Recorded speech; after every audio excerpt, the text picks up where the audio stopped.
What's up, everybody? How you doing? Welcome back to Horror Hangout, the podcast. It's been a little while since I've done one of these.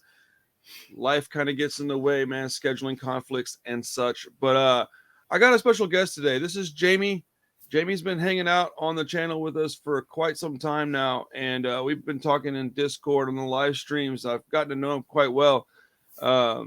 So we decided to watch a movie and talk about it for a little bit, kind of like we always do over here. So we picked out a movie that was kind of how did we come to this one? Did you say it was on like a watch list and then I was like, oh, let's watch that? Is that what it was?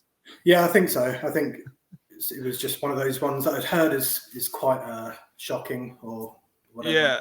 So we watched Lars von Trier's The House That Jack Built, and so we've scheduled this twice, and so I've watched it 3 total times since we initially talked about watching this, mainly because my memory is so poor that, like, if I don't watch it the day before, like I watched it yesterday just to make sure that it was fresh in my head, because I just lose details. Shit happens, man. But boy, this is a tough one to get through so many times. Namely, hold on one second.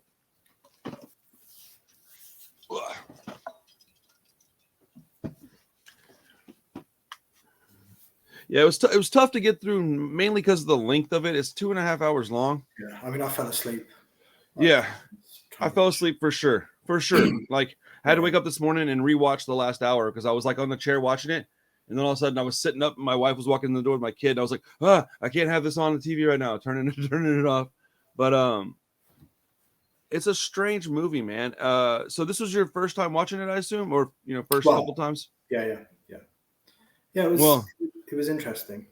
For anybody that doesn't know, Lars von Trier is one of those guys. I'm looking up. Let's see. He's a weird Antichrist and Nymphomaniac, and yes, he did those movies. The Antichrist movie had Willem Dafoe, I believe, right? Yeah. And so he's one of those guys who does films that are like extremely pretentious and at the same time really like pushing the envelope. And so when you watch one of his movies, you might not make it through it. Like I haven't even watched Antichrist. I don't watch stuff like that. I don't have any desire to. Yeah. So I kind of like, I watched this and you definitely get that kind of pretentious feel. Yeah. I mean, it's a good movie. I enjoyed it more than I remember enjoying it, to be honest with you. That's why I wanted to tackle it again, because I wasn't sure how. I think I enjoyed it the second time more. Yeah. It's it starts off kind of on a fantastic, like, he fucks Uma Thurman up, and you're like, oh, this could be crazy, and then it just starts getting like, I don't know, like there's a couple of points where you feel empathetic for the characters. So let's kind of describe what the movie's about for anybody that's not seen it yet. So Matt Dillon is the main guy of the movie, and he plays a dude named Jack, who's, I really still don't quite understand what he's doing. Like, he's got this like architectural like idea that he wants to build this house, this grand. He thinks he's really, really smart, and he thinks that he knows stuff that he's like pretentious in a person. Like he's that. Yeah, definitely. And so he goes around and he's a serial killer, and it says it at the very beginning of the movie. He's a serial killer, and he's going to start telling you, I think, was it 5 stories randomly picked out through his ventures in serial killing. And so he just starts talking. It just like kind of starts. It doesn't really have.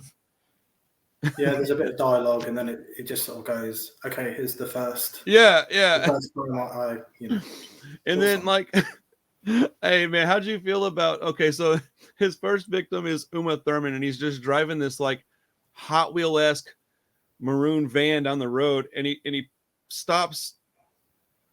Does she like get out on the road, make him stop or something? Because he's she's broken down, and she's waving a jack around. Yeah, and he's like, God damn it! And he pulls over, and you're like, oh, it's Uma Thurman. So at first you're thinking like, oh, poor Uma Thurman, but then I guess the way that they had her talking. Yes, bro. You just think, yeah, I can totally see why you just smashed her in the face with the jack. Immediately you're rooting for Jack to murder this woman. Yeah. And it's so weird. Like that whole scene is like the first thing you say to someone is, "Oh, you're probably a serial killer." Right. I honestly had the first scene had that story been maybe like the third and not the first, I don't know if I would have made it through the movie, because that one being the first really grabbed my attention because I thought it was so funny, because I was like, she's such an unlikable person. Yeah. I don't know how else to say it, man. She's just like a really, I don't Just know, man. toxic and toxic, unlikable, full of herself, and like oblivious to the things around her. Like, you're like, you just said he looks like a serial killer, then you're gonna call him a pussy and say you'd never do this. Yeah. So he like they have to go on like 3 trips, man. It just gets worse and worse and worse. And they go to this like blacksmith guy. He's supposed to like fix her jack. He fixes it. They get back to the car. It breaks again. You can just his face feel when it breaks is brilliant. oh, you could feel like the tension in his shoulders. You're like, oh, you almost feel bad for the murderer. You're like, this poor bastard's got to put up with this woman some more. And she's like, I'm just gonna hop back in the car. She just gets back in the car and bites herself. He's like, I've got more important things to do. She's like, nah, not today. No big deal. Oh my God. So how did you expect him to do it when he did it? Because I thought at this point, I thought they weren't going to do it. I was like, there's not going to be this wonderful bloody murder scene. I mean, knowing what the film is about, you kind of expect it at some point. And just the fact that I think she was going, if you tried something, I would just hit you with this, Jack. And they build it up so you better perfectly. be quicker than I am. Yeah. They build it up so perfectly that you're just like, by the time he hits her in the face with this thing, you're just like this. How long? I know, you're like, would you hurry up and kill this bitch, please? And like, I'm married. I've got a daughter. I don't like thinking like that about women, but I certainly was rooting for it. I was like, please, just like, as a matter of fact, I had to stop my wife. I was like, babe, come check this out. You're going to love this part. I made her watch that part with me. And he hits her in the forehead, and the noise it makes was just, it was amazing because it was so gross. Like, it was just like this thump. Like, I don't know how else to describe it, man. Oh my God. Oh yeah, that was good shit. Yeah, I mean, it was a funny kill. It wasn't like a. That's how they get you in these movies. They attract you by showing you something that's funny. You can't argue that that's not funny. It's hilarious. Yeah. I mean, maybe not the third killing with the kids, but the other ones were, well, I don't know. The second one was definitely funny, dude. The second one's my favorite one because you're just like, really, lady, you were so close to being okay, and you had it right, but greed got you. A couple bucks. But we'll skip to the third one for a second because I just want to say, initially, I really did feel some kind of way about that. I've got 3 kids now, but I got, at the time when I first watched it, I had 2 kids similar in age. But man, you got to think he's putting these bright red fucking hats on you so he can see you. Like, how well do you know this guy? Like, to take your kids out hunting with some guy that you don't know very well. I don't know, man. Like, I just feel like it worked out pretty well. Like, I think this might have been a comedy. We just didn't know it. Oh shit. Oh my goodness. So walk us through what happens with the second victim, because the second victim is legitimately my favorite. I'd love to hear like your point of view from it. So the second victim just seems to be some woman he's decided to murder. And he walks up to the house. I'm sorry. Just the way that sentence is like constructed, but it's accurate. It's so funny to me. Just this lady, he was gonna kill her, Yeah. He just seemed to pick her out for no, I mean, I think the way that just the film structure is, you don't really find out why he's doing it other than, he's a psycho. Yeah. But, yeah. I think that's kind of the point, really, is that there is no rhyme or reason. And then they kind of they probably filmed like 8 scenes like this and then picked out 5 and just spliced them together. That's the way it felt. I don't know. Yeah. I could be wrong. Yeah, I mean, like I think it's just he had 5 ideas for killing people. Okay. You Yeah. could kind of string together in a movie. Yeah. Without any real like story to. Yeah, that makes a lot of sense too, actually. So he has like this idea, and what better way to make a movie out of it than just to make it really random and make it about this guy who's really not. He's not there. He's not all there, man. He's like in a different world. Like the whole movie, he's like in this different world. I think that's what the end is telling us. At the end of it, the movie is telling us like, oh no, the whole time he's been here. Like you go to this hole in the floor. I don't think that hole was really there. I think he was long gone before then.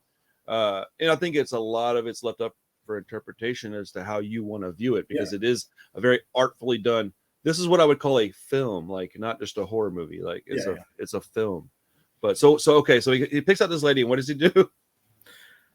Yeah, so he watches her go into the house, sort of follows her up, knocks, and just starts telling her like a story, I guess, that he's a policeman. Yeah, he just says this most insane, not true shit. That's real easy to see through. Going, well, where's your badge? And he's going, oh, well, it's it's being polished or upgraded, or it's just like, oh my god. I mean, it might be a thing. I don't know. No, it is not a thing. That's the best part about it, is that it's so clearly bullshit.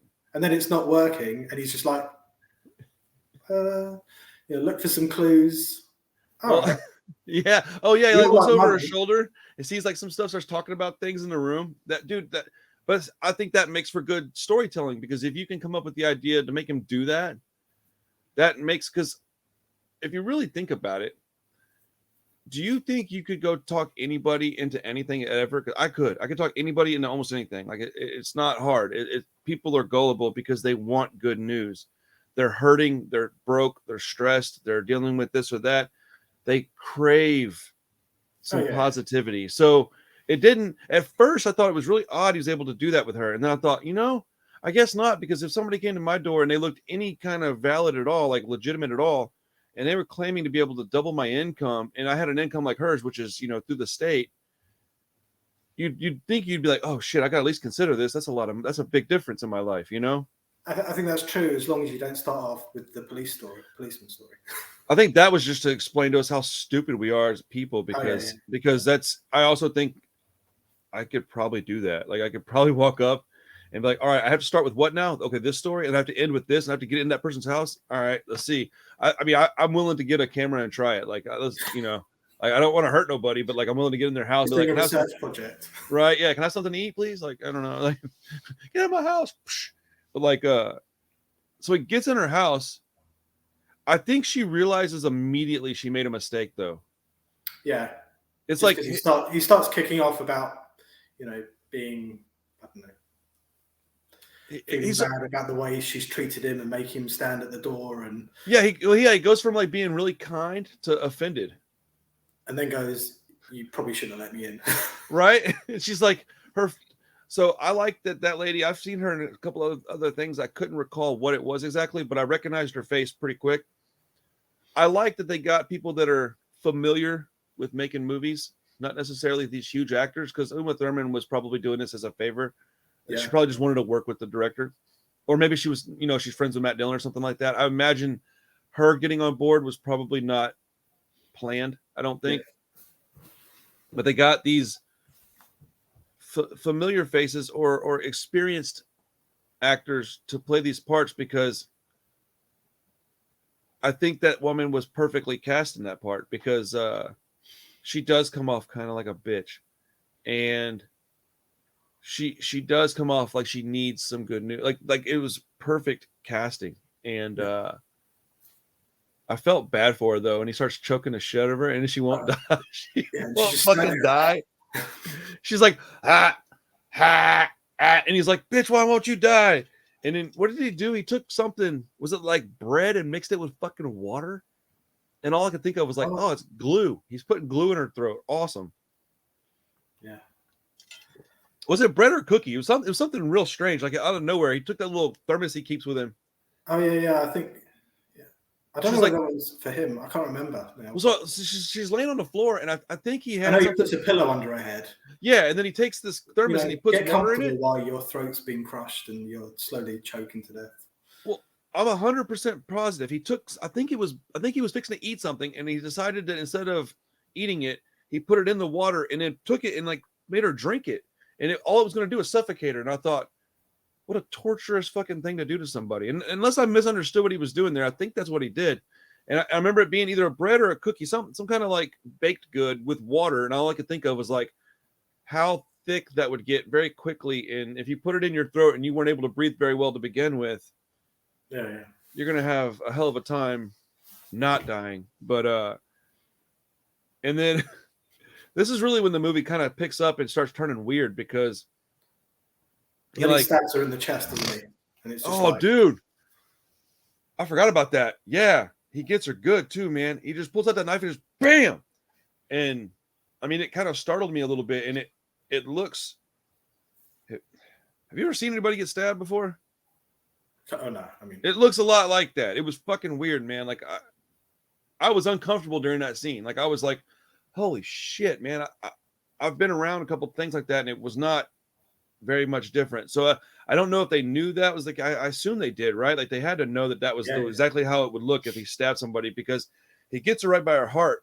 And so at one point it starts to bleed out of her shirt, but then it starts to, as her heart pumps, it like, oh man, that was rough, dude. And then he has his whole breakdown where he's trying to clean everything up. And he has like this real bad OCD going on. So, okay, when he gets in the van and he's got her body wrapped up, and he's fixing to leave, what do you think's fixing to happen, right? You're pretty sure he's leaving, huh? Yeah, definitely. And then, the cops show up, I guess, huh? After that, he was like sitting. Well, he goes back. He kind of sits there and he's like, "Okay, that's right, that's right." He kind of goes, "Oh, did I check under the?" And then he's got these like images of blood being like. That's what it was. And under the chair, and just in places where like, how would it get there? But that's exactly what my wife said. She's like, how would it even? I'm like, it's not there. It's like he's paranoid. He's becoming paranoid. He's becoming OCD and paranoid, which is a terrible combination. You'd have to think, right? I mean, especially if you're going to do that as a hobby. For real, dude. Like if you're going to do like model trains or something, not a big deal. But you're murdering people, bro. Oh shit! But he goes back in there. I think 2 or 3 different times, and he hits it up with like bleach, cleans the whole house. Yeah. But you got to think like, like walking in there would be horrible. But and then at some point it gets to where he was. Well, he hears the police, doesn't he? And then he's been there. He's been there too long. He should have left already. He hears sirens. Okay, I'm gonna leave, and then he gets back in the van, and he's like, "Oh man, did I check behind the picture?" Yeah, and so the cops are pulling up to the neighbor's house. So what happened? He goes back inside. Yeah, and then he comes out again. And I think the police car drives back, but stops and asks him to get out of the car, and he's like, up against the car. Yeah. Doesn't he come up with some kind of like? Well, I've been waiting for her for ages. Yeah, he's like, I've been waiting for my friend to get home, and the cop's like, what? He's like, yeah, that's why I'm here. Yeah. I want some train magazines. Oh my god! Oh, is that what he was asking for? Oh my god! This movie is so fucking insane, man. But then the weird bit is he follows the cop inside, and as the cop goes looking upstairs for this woman, and then he starts going, "I know my rights. I demand that you inspect this room from top to bottom." Dude, like what was up with that? Because you see, like this is the signs of a psychotic person. It's got to be, right? So like he's got an out. He's got the ability to just leave. Instead of doing that, he goes in there and he wants to make sure that his presence is fucking known and that this cop is doing his job right. And so I don't remember what happens between then and him leaving though. Does he kill the cop? I can't remember. No, he doesn't kill the cop. He doesn't kill him. The thing that happened was that he went and got the body out the back and sort of drag it into the wooded area next to him. And that's right. He was trying to get rid of the body, but it was tied up to his van. Yeah, and then it was like tied to the trailer. Yeah, he went and like he didn't try and put the body back in the van. He just went, "I'll just tie it," and then dragged the body like the whole way. Oh, back. that's what it was. Is he ditches the body and instead of putting it back in the van, he just ties it and drags it, and it's like this, well, gelatinous trail of innards all the way back to where he's going. And like when I first saw the movie, so you got to watch it for the first time. So when that happened, when he gets to his little place, right, and he's standing outside and he's looking at the ground, and there's all this like, you know, entrails spread across the ground, basically. Are you thinking like, okay, what's he going to go get the bleach? And yeah, is that what you were thinking he was going to do? I wasn't sure what was fixing to happen. I was laughing so hard when I saw that part that I was like, I didn't know what was fixing to happen. So when it started raining, I literally just went, oh, of course that's what's going to happen. It's going to rain because that is, I don't know, serendipitous kind of like, here's your ticket to go murder people. And then you find out he's got this like cooler, this freezer, a freezer or something. That's, you know what? That's a question I had for you. When you're watching this movie, because I come from a pretty meager background, dude. Like my mom worked real hard to barely be able to afford our rent. What's it gotta take, like financially, for you to have a place where you can store frozen foods? The kind of equipment he was using in this movie, throughout the whole movie, he was using bulldozers. He had this big giant, what looked like a engine lift or something that was pulling shit up in that freezer with. Like, that's my only, pardon me. I think it does mention like he inherited a bunch of money. Oh, okay. I must have just missed that then, because I was definitely wondering, like, where in the fuck is he getting the funds to do all this? Because I mean, the idea of the movie is pretty fantastic and the execution was pretty great, but my separation from reality was the money it would take to have these places. But if it did explain that, then that would make it a lot easier to. I think because there's the whole narrator part, you know, Virgil, and I think it's in one of those scenes where it's kind of in between the murders. Okay. Where he's kind of he's talking about just like talks about building that house. Okay. Oh, that's right, because he has that big plot of land where he's got, and he's gonna build the house, and he's just like, this guy's got OCD and like these compulsions, like to a degree. I will say, I think this is one of the better characters that I've seen in quite some time because it's so well done, and I think that Matt Dillon, while I like Matt Dillon, I do understand that I wouldn't consider him like an A-tier actor at all. Yeah, but not like he's trash or anything. But I don't think that he's up there like with some of the great actors of our time. Like I just don't see it. I've watched a lot of his movies, and there's a lot of stuff where I'm like, this dude's hammy. But I think that was perfect and intentional casting for that character, because who could have done it like this? Maybe somebody like Nick Cage, but even then, while I'm partial to Nick Cage, I don't know that I would prefer it over Matt Dillon's rendition of this character. I thought it was really well done. I think he did quite well with this. I mean, I don't know. I think there are things about the character I didn't like, just because it just felt like it was just sort of hammering home, you know, he's a psychopath. Look at him. He did this, you know, atypical thing that psychopaths are supposed to do, you know, with the pictures of different faces and him mimicking them and stuff. And I just thought, well, I'm not sure that's what's, you know, I don't know psychos or whatever, but I would think by his age, you know, it's not the fact that they can't make the facial expressions or whatever. It's they don't feel the same. Well, as far as I understand, you know, they don't feel the same emotions, so they don't know. No, they have a different wiring upstairs than I say your average. That doesn't mean they can't smile or right. You know, they can't.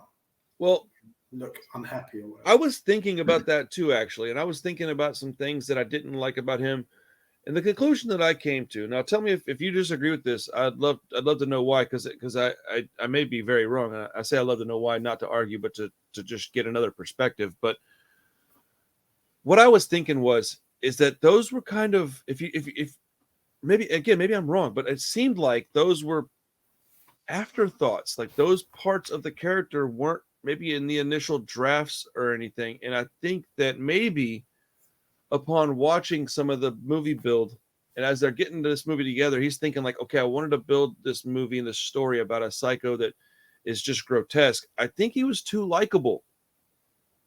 And thus they had to maybe do some things and make him unlikable, because if you take those few parts out, he becomes a pretty likable character, even though he's murdering people.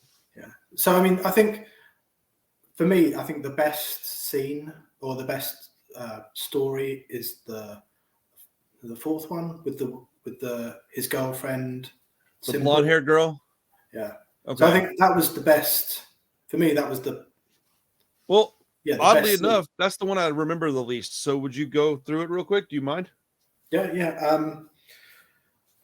So I think they start talking about him having not having a relationship, and he goes, "Well, actually, I did. I love this woman." And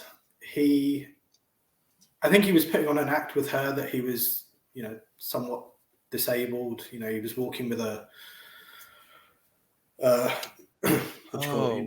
was it like a cane? Not a cane, but like if you break your leg, that kind of crutch. Gotcha. That's the one. And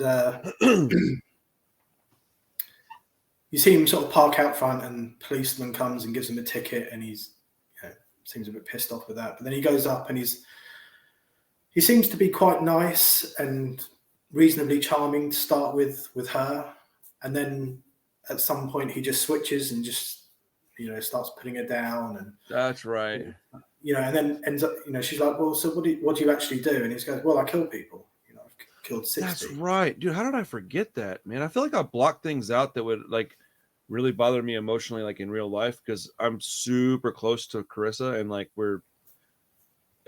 that's probably the furthest from what I could actually behave like, is that particular version. I could never do it to somebody. I can see myself being in a position where I needed to hurt somebody and having to do it, but doing something like that, somebody manipulating my way into their life just to shatter their hopes of, and then just be a complete POS. Yeah. Oh man. And then he ties her up, doesn't he?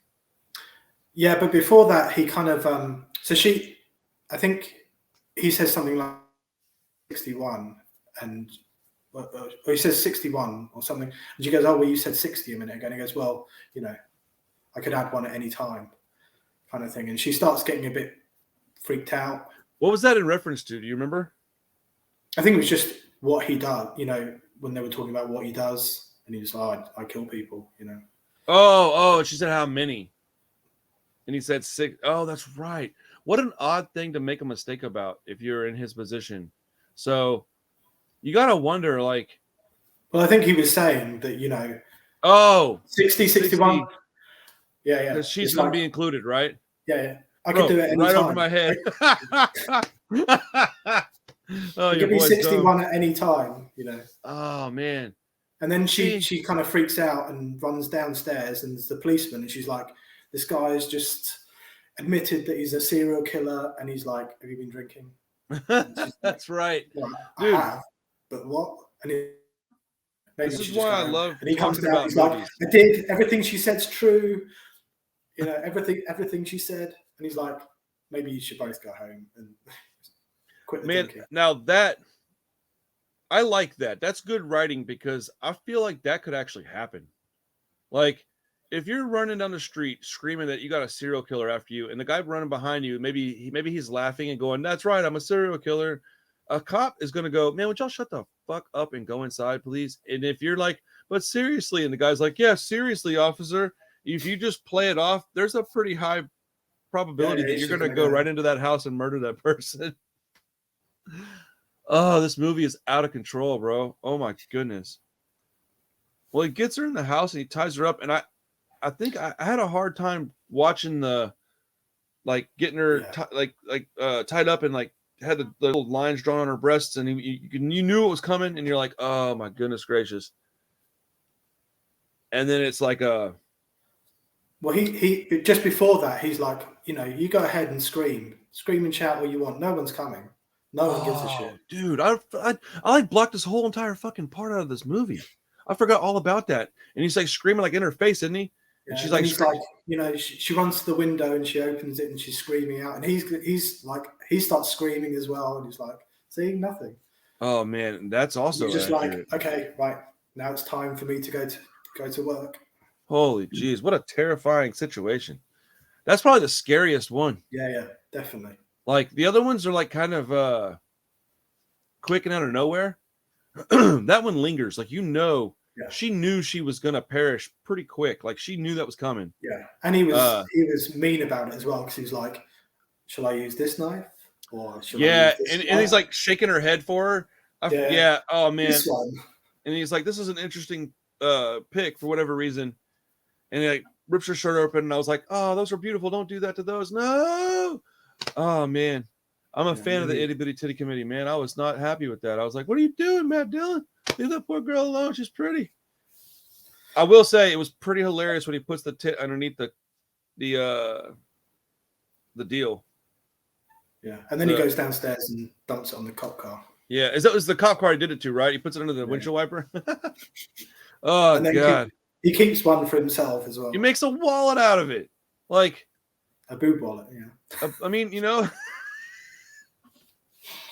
Dude, I do like when he goes into that gun store and he pulls it out and you're just like, really? Like, I don't know, man. This movie was, while it was very long, it like, as we're talking about it, it didn't have a pacing issue. It was just really long. No, yeah, it was just long. Yeah.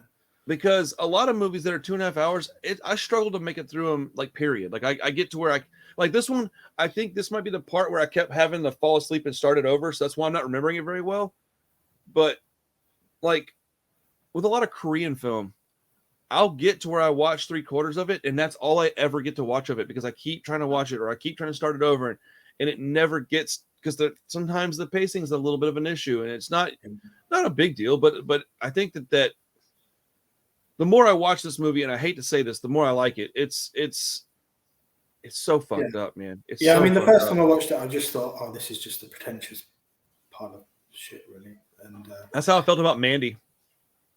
Yeah, I can see that. And the more I watch Mandy, the more I like it. I think that I'm not of that ilk. I don't do the, like, when you see the three of me and Josh and Chris do our Shopcast video, you can tell that Josh is like the film guy, Chris is like the average guy that likes to dip his toes into both pools, and I'm the trashy B movie guy. Like, it's real obvious. And that's what brings us a reasonably good dynamic to talking to each other every week. And it causes problems sometimes too. We argue about shit that's in all reality real fucking stupid, but it is what it is, man. We all have three really strong opinions. Specifically, me and Josh, we have very strong opinions on this stuff. And with movies like this, it's hard for me to watch them once and like it. It's almost impossible. I have to watch them more than once. And like, even with The Witch, Josh and I and Chris went and saw it in a theater recently, and it's probably the most I've ever liked that movie. I still don't understand how anybody thinks it's very scary personally, but I enjoyed it a lot more. And seeing it on the theater was a big improvement too. So I think this is one of those movies that the more because I don't own this movie. I thought I did. I do not. So I may be buying a copy of this one pretty soon. I probably won't watch it but once every couple of years, but it's one that, like, this is the kind of movie that I could see them taking off of a streaming service. If if Disney ended up buying one of these services, they go, "Oh no, not this one," and they take it off, and that'd be a shame, dude. I think that people need to see movies like this, because even if they don't like it, it is very, very well made. I think it was very well made. Yeah. I mean, you can definitely tell he has a good vision for he wants his movies to be. So okay, there's one more substantial kill in this movie, and it was his friend. Right? Wasn't that a guy he knows? Or did I just misunderstand that whole dynamic? That guy in the trailer, like, who was that guy? It kind of, I think it is someone he knows. Oh, well, I think actually, you know, the third killing, that area of forest where he goes shoot. So I think that's next to the land. I forgot. We didn't even really talk about that, dude. Yeah. So the third killing in the movie, we didn't even really get to talk about. So basically, in the third killing, he's got, it doesn't really explain it very much. He just, like, shows up with this lady and her two kiddos, and they're going hunting and she's not dressed. I guess they were going on a picnic, huh? Is what I think is what ends up being what we're told.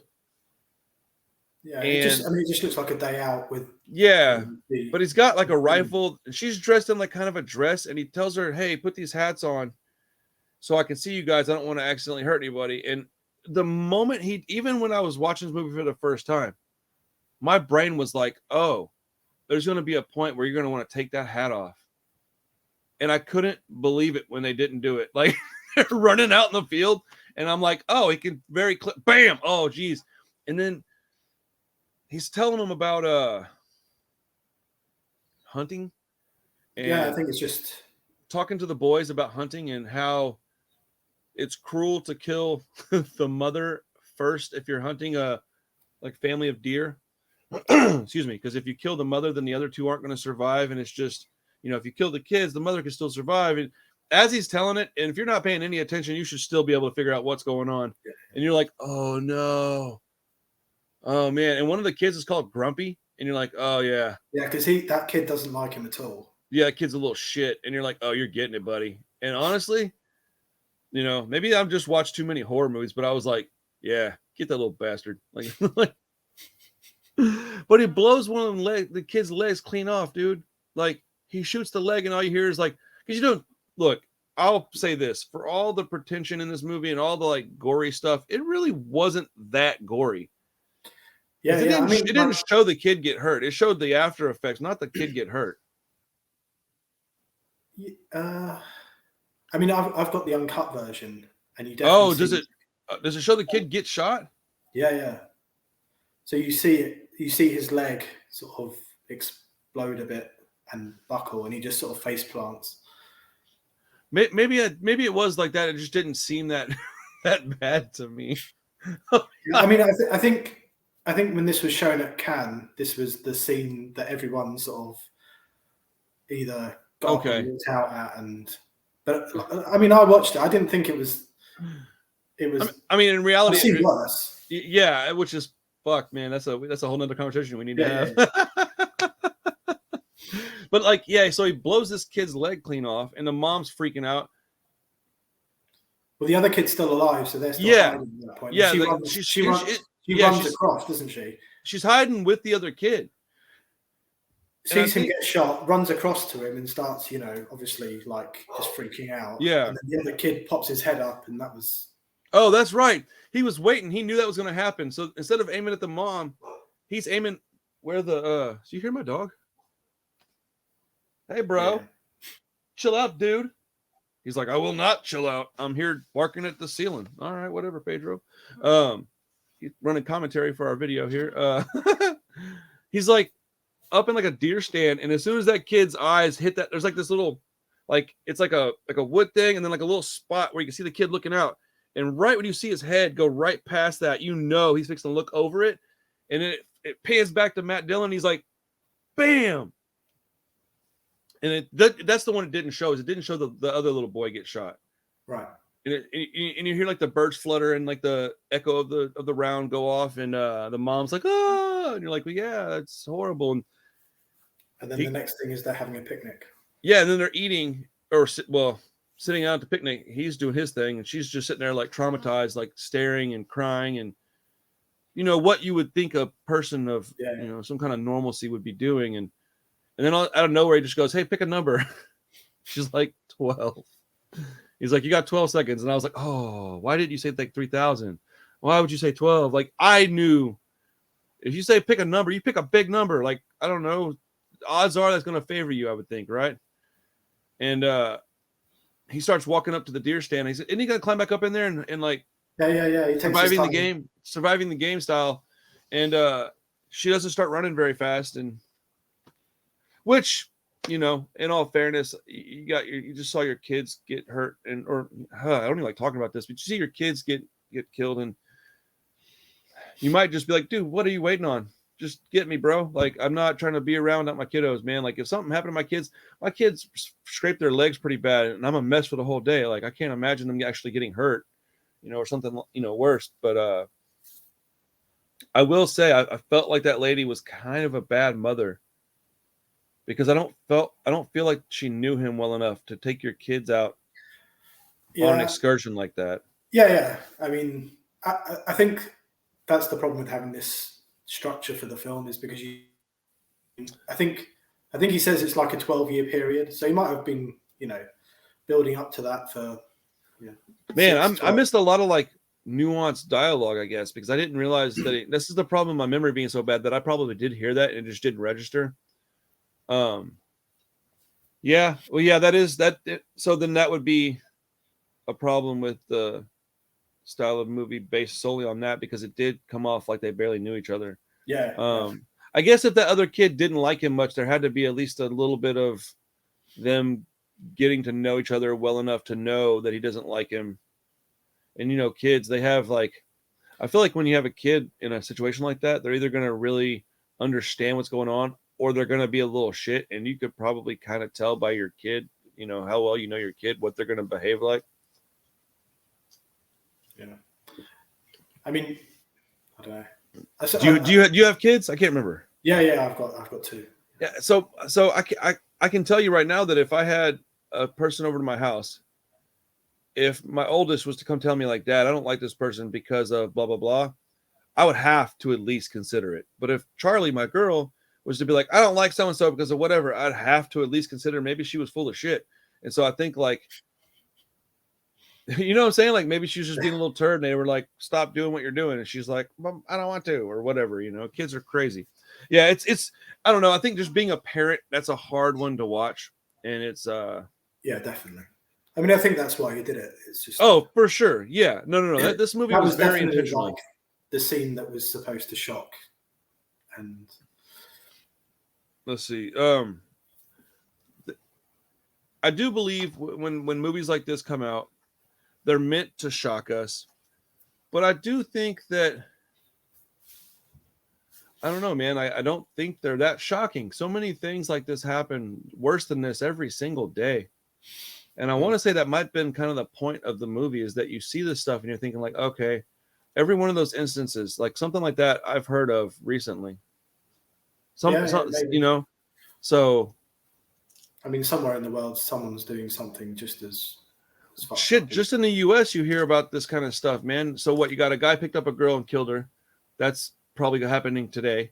You had the lady and her kids. So let's say a rifle shooting with somebody doing something crazy. Look at all the protests we had, people out there acting foolish with rifles. And then you got, you had that lady get her house, she got broken into and coerced into letting somebody in her house. That's pretty common, I would say. So, I mean, like, I would love to, what I think I might do is go back and watch, or see if I can find some interviews of the director, because I'd like to know more about why he made this, because the more I'm thinking about it, the more I'm talking about it, I'm actually liking the movie better and understanding it a little bit more and coming up with more questions about it, because this isn't something that I think you should just watch on your own and then stew on. I think it might make you depressed, to be honest, but it's a great talking film. It really is. Yeah.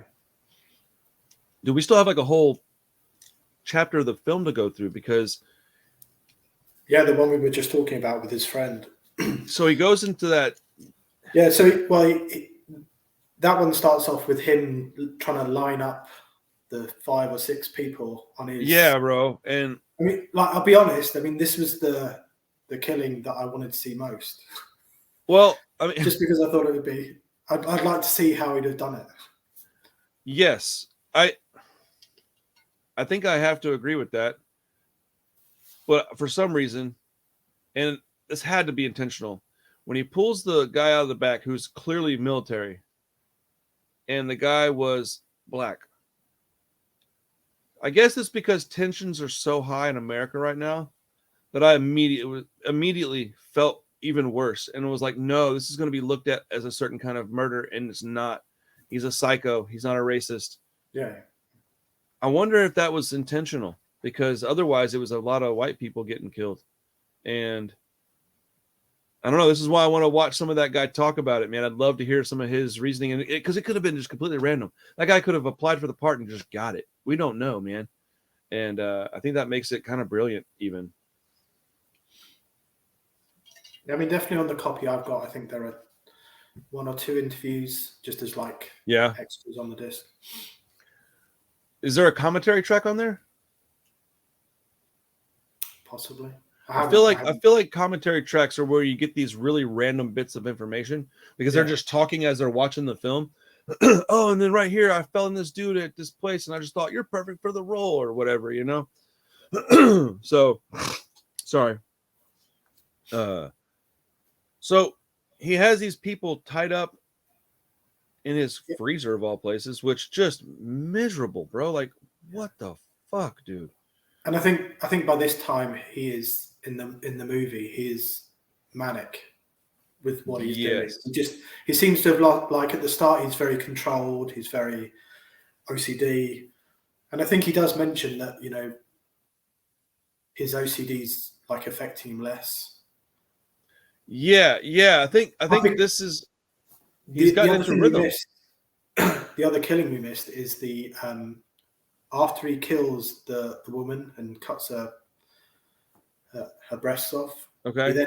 He then takes her to the freezer, but he's unhappy with some photos he's taken of her.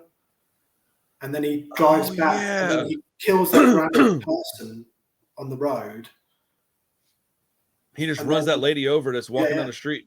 Bro, that was a really good Foley artist that did the sound for that because it sounded rough. I had it up real loud and it was like, and I was like, oh god damn, dude, that was nasty sounding. But I forgot all about that. Sort of carrying the bodies, you know, along the flats up and along, you know, back into the room so you can take some new photos.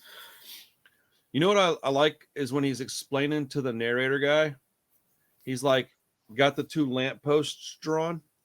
Coming from an addict, and I spent 13 years of my life deep into drug addiction. So I've never had an explanation that was so perfect as that. That was the perfect explanation to a drug addict. You get to this point and you're happy, and the happiness is way out here, and you're like, oh, cool. You start walking, you get about midway there, all the happiness is pretty much gone, and all the itch is back on you, the dope sick and and I thought, man, maybe that's why I understood his character so much. Didn't agree with it, but I understood it because I've been in a similar space with my own demons. And I really just wanted to point that conversation out because I thought it really made a lot of sense. And it was probably the best explanation to addiction that I've ever seen. Yeah, I can definitely see that. And even the guy was like, it's a cop-out, bro. You're just making excuses. This could be done with any kind of problem. Alcoholism. And I thought, man, I was right on the money with this. And I just wanted to point that out. If anybody watches this, keep an eye out for that scene because that explains addiction in a way that I don't know how else to explain it. So that'll help you if you're dealing with some people that are going through some things, or if you're going through some things, that'll help you describe what you're dealing with to some people that might be able to help. But it's a very, very good visual explanation. Yeah. So he gets them. Bro, this story is so strange because it doesn't really have a structure. I mean, the other thing about this is, like, he keeps on referring to art, and what he's doing is his masterpiece. Yeah, his. Because the other thing with the kid is he then takes the kid and he starts messing with the body in order to. Oh, that's right. He starts talking about how he turned grumpy into happy or something. That's not funny, but it's hilarious. Oh my goodness. Yeah, this movie is so fucking nuts, dude. It's weird because on the surface it's not really that crazy. Then you dig a little deeper and you're like, okay, it's pretty crazy. And then you go a little deeper, you're like, okay, never mind, it's not that crazy. And then you go a little deeper and you're like, oh, this movie's full on fucked. It's a very ambitious project, I gotta say, because the final 30 minutes, because it ends very abruptly. The final 30 minutes, he's in that. Oh, he goes back to that he shows that kid that's tied up the round he's going to use to go through all their heads. He's talking about how that was a perfect execution. How in World War II they were saving ammunition by shooting 2 people at once, and he's like, so I want to try doing full jackets. Yeah, full. He's like, I got a full metal jacket. He shows it to that kid, and the kid's like, that's not a full metal jacket. and honestly have no idea if it was or was not. But he looks at it, sees that it's not, I guess, and he goes back to the ammunition store where the guy's clearly bothered. So I think what we saw happen in the ammunition store isn't necessarily what actually went down, because that guy, when he walks back in, is clearly freaked out. And then he starts asking him questions, and you're like, "Oh, don't ask him that.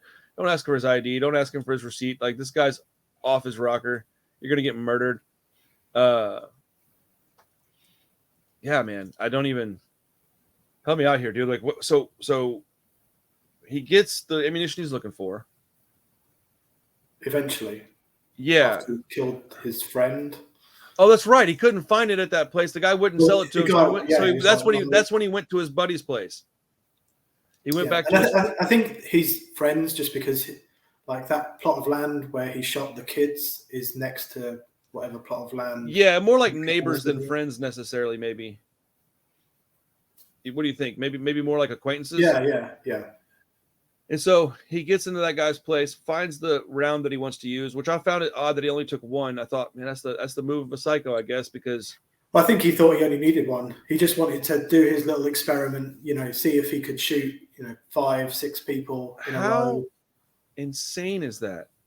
That, man, this was very well written for, like, in pieces, like, because you could take out any piece of this movie, like any little section with one of these stories in it, and I think it makes for a good short. And the way the movie is put together, it ends so abruptly that it kind of feels like a big short, which is super stupid sounding. But he ends up going back to the... So, didn't he kill a cop, though? He walks out... Oh, that's right. When he kills his buddy, he switches his clothes. That's how he has that red robe on. That's right, yeah. And so... He's phoned up and said, because they think he's wanted for, like, burglary or something. Yeah, that's right. So something a lot more insignificant than, a murder spree.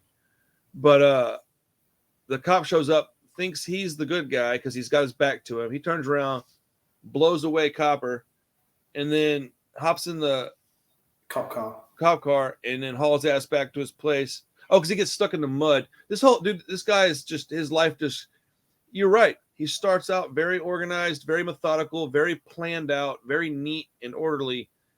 And it just spirals slowly, too, because you don't realize it until it's already very deep into the psychotic part. And, he goes and takes his cop car back to the freezer where those people are set up. And he gets in there and he's like trying to focus his sight on the guy's head so he can get a clean shot, and it won't focus because he's too close, which I thought was hilarious. I was like, that's the sign of good writing, because if, in my opinion, had I written that, he would have just gone in there and done the deed, right? Which sure could have been entertaining, but the fact that he goes in there and has this other like situation happen where he can't do it, and he's so OCD that the thought of not doing it that way is maddening. And he goes to even opens up a door he doesn't normally open. Yeah, I think he's never been able to open it previously, has he? Yeah, and he uses some leverage and forces it open and looks around, and it's just like another room. And then he's like taping the floor up, and then you see the wall getting cut because the police are outside trying to get in, and you're like, oh my God, they're going to get in and get him. And I don't fucking know, man. And then you start to see what this actual house is that he was building. And it's a house of bodies. Yeah. House of armed corpses. And it's so fucking weird looking. Like, it's disturbing. Like, I don't get offended or anything, but like, it's disturbing. You're looking at it and you're like wow, that's incredibly gross.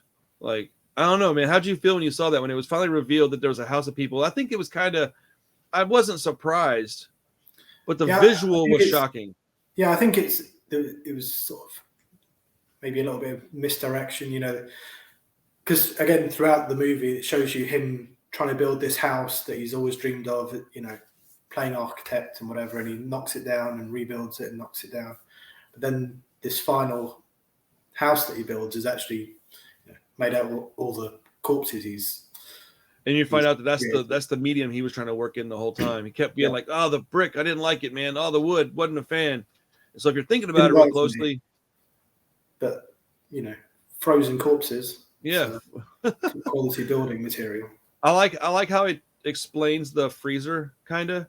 He's like, yeah, I was coerced into buying all these frozen pizzas. He's like, I never made any money on any of them. Shit, I only ate one of them.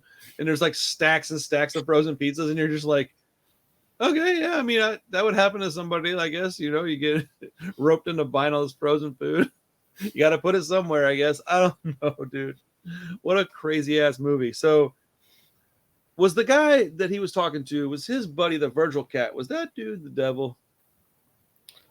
I don't think he was the devil, but I think he was an affiliate. Yeah. Probably someone else who had done something bad. I mean, I think by this point, I think he's dead. I think the police had shot him, and that's the sort of going down the hole, and then the whole walk. Dude, I didn't even think of that. So when he's in there, all I thought was he's just losing his fucking mind. But that makes way more sense that they actually reached in and blew him away, and then boom, he's dead. Now he's in this other. Yeah, he's talking to this Virgil. That makes so much more sense. Way more sense. And then what's with the fucking boat thing? Like when they're down there and they're on the painting, like I think that must be like some sort of play on a historical, famous painting or something, like okay. Because I couldn't figure out what the hell it meant. I was like, Descent to Hell type thing, and Dante's Inferno. Yeah, maybe something to do with along those lines. I don't know. It looked really weird. It was just like it looked like that shot, which is like really arty and like, and it was really high quality, like super like a dump. Like this old room that was just yeah, dude. So you've seen Mandy, correct? Yeah, a while ago, but yeah. Okay, do you recall the ending being very similar to this a little bit? Like they were like, yeah, it was very surreal and weird, huh? How they, because I kept getting images from Mandy when I was watching this one, and I kept waiting for things to happen that weren't going to happen because I was associating it with Mandy. But yeah, man. I mean, that's pretty much the movie. It's yeah. I mean, it's just the final scene is him trying to escape hell. I think he. Oh, that's right. He's down there, and they're talking about. They're like down in this like very much red lava-ish sound going on, which is supposedly like the millions of souls screaming. Oh, is that what that was? Oh, and then he gets shown like a potential exit, and he's like, "I'm going to take my chance." Yeah, I think I can make it. And like, I think I would have tried to jump because it looked like the jump looked totally doable. Right around the whole thing, not so much. Yeah, it's. I think they wanted to make a joke of his arrogance in this movie because he is very much arrogant throughout the whole film, and that's what ultimately ends up being his demise, is that he's arrogant and he can't just. Like, there's multiple points in this movie where you're like, oh man, if he just stopped doing this, he would be scot-free. Yeah, he would get. Never again would he have to worry about it. But no, and again, it feels a bit like American Psycho, where he was just getting away with doing, totally random killings, and no one was paying any attention. No one could catch him. And we were, my wife and I were talking about, I think there's a movie called, as a matter of fact, Matt Dillon is in this movie too. It's called To Die For with Nicole Kidman. Have you seen that? I don't think so. It also has a very American Psycho, like I'm killing people right in front of you type of feel to it. Yeah, that's a good parallel. American Psycho. I didn't think of that, but it really does fit well. They're very different movies, but the idea and the story fits very well with it. I like that. Fuck yeah, man. So this is your first time watching this movie. How did you enjoy it at all? I know it's kind of a hard movie to enjoy. I guess it may not be the right word, but how'd you feel about it when you watched it? I think the first time, I can't say I didn't like it, but I just felt it was very pretentious and, arty and shocking for the sake of being shocking. And right. Like, I didn't like the structure. Like it just felt, like I said, it just felt like he had 5 ideas. Yeah. He didn't really know how to tie them all together. So he just went, here's the ideas. Right. Here's the project. Yeah, we'll do these other bits around it to try and bring it all together. But I think the more second and third time I watched it was definitely. Yeah. Again, just talking now through it a bit. It's weird because I don't think when I initially saw that on your list, I think the reason that I said I wanted to check that one out was because I knew I didn't really care for it. And I've been on this weird kick about challenging myself with movies and watching things that I'm not necessarily comfortable with and that I don't really like a lot, to try to get out of my box and get out of my shell and become more of a critic of horror movies and not just a fan of B movie horror stuff, because I really like what I'm doing on these channels. And I think I got a bright future if I can really nail down some things. And I think that if I can, pardon me, if I can really get my, I don't know how to say it. Like, I have this idea in my head that if I can nail down these 3 or 4 different things that I'm working on, it'll create my own flavor. And if you like that flavor, you'll come back to my channel. And the fact that we're rocking and rolling on the music channel is nice because then it lets me focus on this channel and do things slower. I've had people tell me like, oh, I think it seems like you're not really putting any effort in. I'm like, no. That's actually the opposite. I'm putting way more effort in. I'm doing things I would love to have already done. I could have done some horror music reactions on this channel and already been monetized. I didn't do it on purpose. I might still do that a little bit, but I'm being a little more particular. And I think that's what made me pick this movie. Is I thought, man, this is going to be one that's divisive. It's going to be hard for me to watch. But the weirdest thing, dude, like watching it a couple more times, I like it way more. I understood it way more. It's not as I think it's one of those films where there are little nuances and little bits you pick up second and third time of watching. Yeah. You miss on the first. You kind of, stuff that happens later on, you can think me back to earlier. Yes.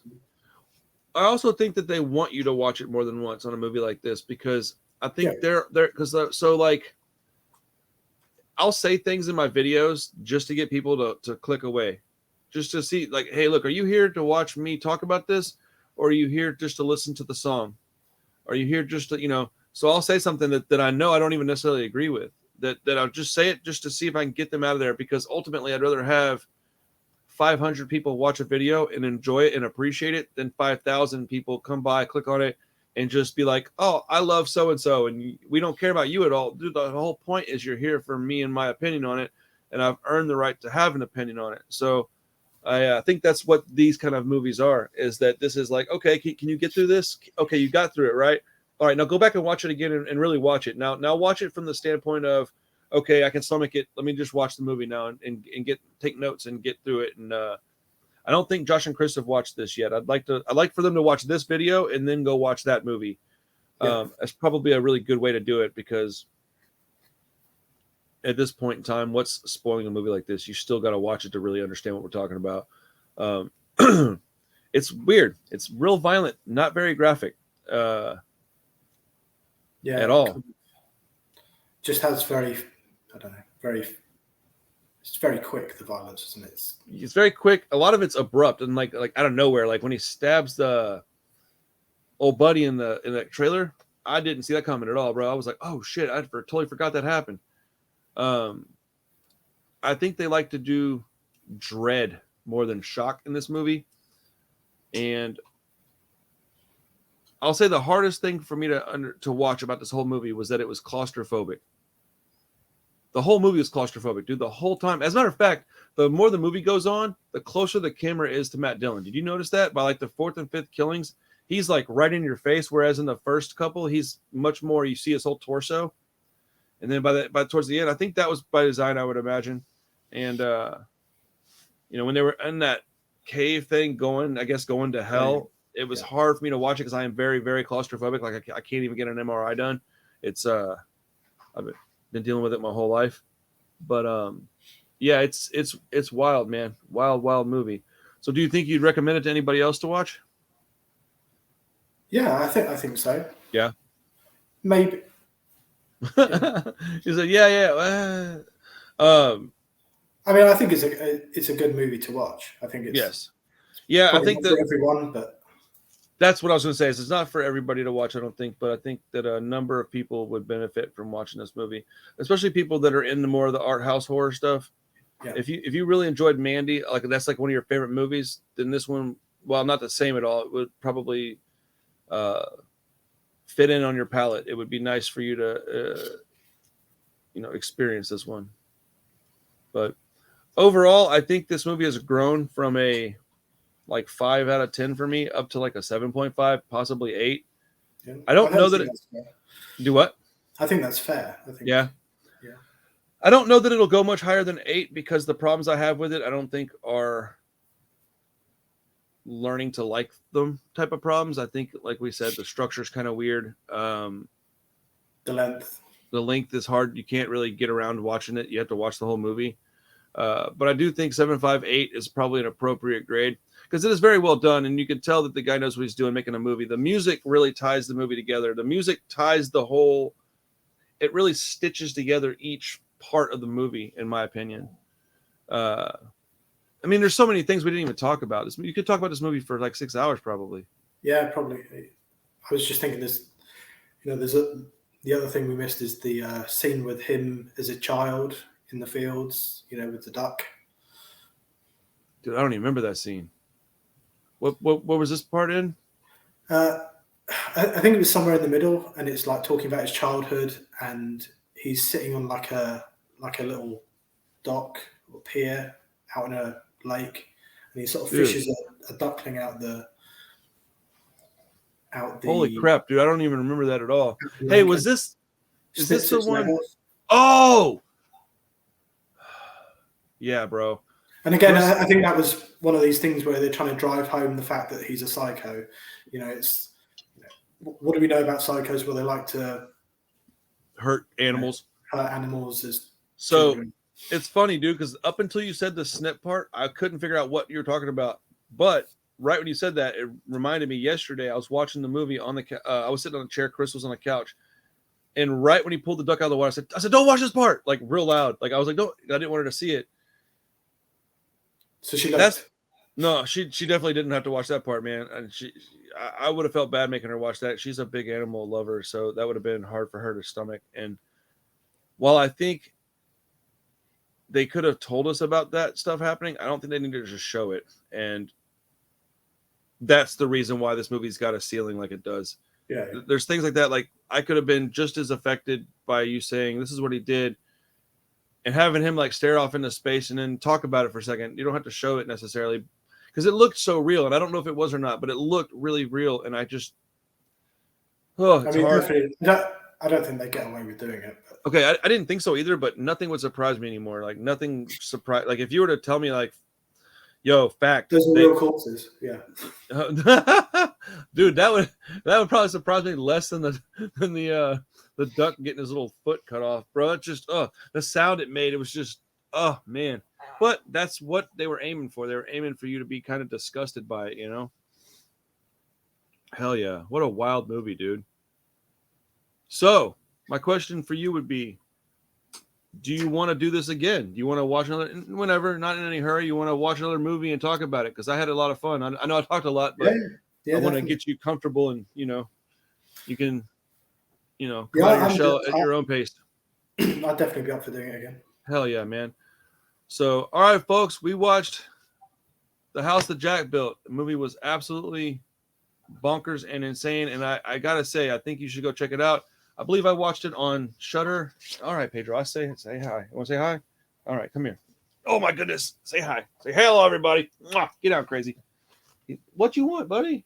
I know. Oh, my goodness. Sorry, everybody. This is like daily with this dog. I start filming. He's like, I want to play. I'm like, oh, my goodness. But I think it's on Shudder. Where you said you own it? Yeah, I got it just through Amazon, I think.